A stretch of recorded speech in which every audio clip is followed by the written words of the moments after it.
What's up guys? Good morning. अनि आज चाहिँ मेरो लास्ट हो. आज चाहिँ म जाँदैछु है ड्युटी फर्किँदैछु. अनि त्यही कारणले ओभर सबलाई मिस गर्दैछु है. यता चाहिँ मेरो वाइफ अनि वाइफ पनि मोबाइल चलाउँदै बसिरहेको छ. बेबी यहाँ सुत्निरहेको हुनुहुन्छ है. अनि ठुलो छोरा चाहिँ फर्किसक्यो अरे स्कुल गइसक्यो है. अनि आता हाम्रो मम्मी चाहिँ माने गर्नुहुँदैछ. ओम माने पिमो गर्नुहुँदैछ है. ओम माने पिमो गर्नुहुँदैछ बिहान उठेर है. अनि म चाहिँ अब रेडी हुँदैछु. अनि सँगसँगै आज लास्ट डे हो भनेर चाहिँ म मेरो छोरीहरूलाई खाना दिन्छु. छोरी चाहिँ यहाँनिर बसिरहेको छ मलाई फर्केर है. छोरीको लागि खाना रेडी भइसक्यो. यो चाहिँ मेरो छोरीको माम हो. अनि यो चाहिँ छोरीको कुखुराको खुट्टा डल्लै हो. सबै हाल्दिनँ किनभने चाहिँ अहिले चाहिँ ज्यादा डाइट दिँदैछु होइन. किन भन्दा चाहिँ अहिले बेबी भइरहेछ. अन्त बेबी हुने कारणले गर्दा चाहिँ बिचरा नानीहरूले बेसी दुध खान्छ र चाहिँ मलाई पनि पुरा भोक लाग्छ भनेर चाहिँ खाना रेडी गर्दैछु है. त्यसरी मुस्दैछु है.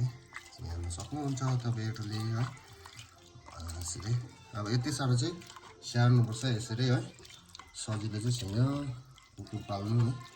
कुकुर मात्रै होइन अब सोच्यो भने सबै कुरो साह्रो नै छ है. अनि तर अब मैले कोसिस गरिरहेको छु अहिलेसम्म है. अन्त यसको माथि चाहिँ अब म के गर्छु any up go out go. अब यसको माथि चाहिँ म अरे आउट भनेको बुझ्छ. अब चाहिँ म यसको माथि पेडिगिरी हालिदिन्छु. पेडिगिरी देख्नुहुन सक्छ होला है. देख्नुहुँदैछ होला पेडिगिरी यसरी हालिदिनुपर्छ. भोक लागेको के पनि होइन. अनि सँगसँगै सानो तपाईँहरूलाई म यसको पप्पी पनि देखाउँछु है.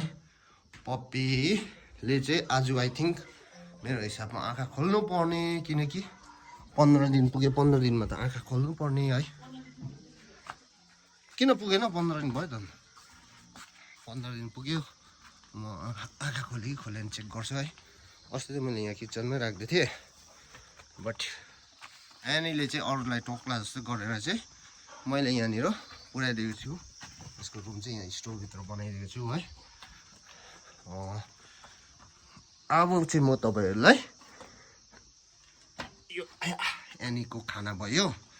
अनि अब म तपाईँहरूलाई पप्पी देखाउँछु है. हाई मेरो पप्पीहरू यहाँ हेर्नु सक्नुहुन्छ. पप्पीहरू देख्नुहुँदैछ होला है.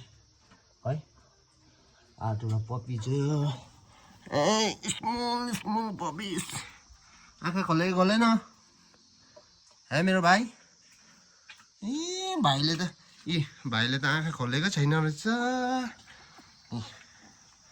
लास्टमा बिहाकोले गर्दा होला आई थिङ्क कि अरूले खोल्यो कि. हेर्छु ल म तपाईँलाई चेक गर्छु. I miss you so much है. तिमी आऊ यमी. यसले चाहिँ हेर्नु कम्ती आँखा खोल्दैछ यी. ए नो गुड गर्ल. आँखा खोल्दैछ. हाई गर हाई. ल यतिको चाहिँ भएको छ है. यहाँको नयाँ होम नयाँ रुम है. यहाँ हेर्न सक्नुहुन्छ यो तपाईँहरूले है गाइस. अब चाहिँ म एनीलाई खाना पनि दिइसकेँ है. एनीलाई खाना दिइसकेँ. अब चाहिँ म फेरि तयारी गर्नुपर्ने छ. अब तयारी गर्छु. अन्त अब आज चाहिँ फर्किनुपर्छ नि त ड्युटीमा.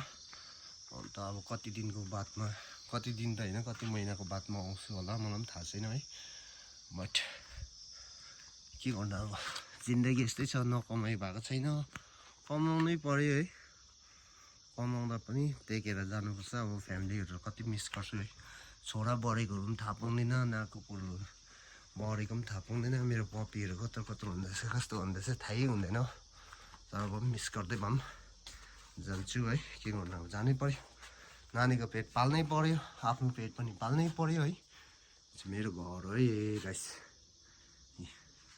हिजो चाहिँ म उता हौजी खेल्नु गएको थिएँ बट हौजीमा चाहिँ त्यहाँ फुटबल पनि हुँदो रहेछ जोर्डन एफसी र के अरे युकेएफसी है तर उनीहरूको म्याच चाहिँ दामी भएको थियो भिडियो बनाउनु भ्लग त बनाएको छु तर भए पनि मोबाइल बिचमा ब्याट्री डेड भएर चाहिँ त्यहाँदेखि कम्प्लिट चाहिँ बनाउनु पाएको छुइनँ तर भए पनि म आरेको चाहिँ तपाईँहरूलाई देखाउँछु जोर्डन एफसी चाहिँ हारे पेनल्टीमा है अन्त 2-2 भएको थियो म्याच त दामी भएको थियो तर ओके गाइस आजको लागि चाहिँ यति नै अनि फेरि पनि म अर्को भिडियो लिएर आउँछु तपाईँहरूलाई नयाँ भ्लग लिएर आउँछु अब चाहिँ प्लेन साइडको भिडियोहरू लिएर आउँछु है ओके बाई बाई